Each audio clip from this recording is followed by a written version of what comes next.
kalod sa 7th round na ito, Sarcon versus Bantay. Makikita natin dito sa 7th round ay talagang nakaplano na si Sarcon. Sa 7th round na ito, ito na yung pinaka final rounds para sa kanila.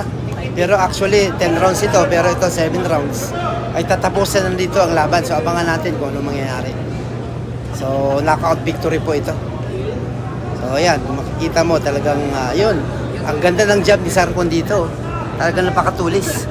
Pero si Bantay hindi talaga magpapatalo. Nagbabantay din sa bawat tira ni Sarcon. So ngayon, tinan mo ang mga birada ni Sarcon ay talagang desidido na kung ano yung gusto niya mangyari. Mukhang masama ang plano. O yun, hindi naman sadya yun. Pero binigyan ng warning ng referee. So ngayon dito ay talagang gustong bumawi ni Bantay dahil gusto rin niyang manalo. Actually, si Bantay ay may titulo ito. WBF Asia Champ. Undefeated champion at the same time. At ganun din si Sarcon. WBA Asia Champ. Undefeated din. So, labanan ng mga undefeated ito. Ayun, bumagsak na. Itinigil na referee sa 7th round.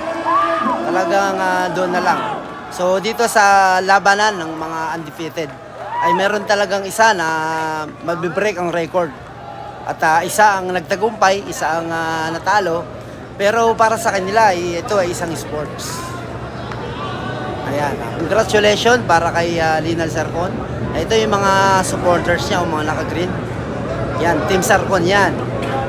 The best support. Team Sarcon. So, kasama ni Linal Sarcon sa taas ang kanyang coach na si Doc J. Ayan.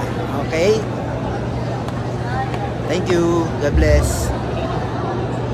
Nice one, Jacob. Congratulations. Panalo tayo. Woo! Team Sarcon, congratulations. Thank you. God bless. Thanks be to God.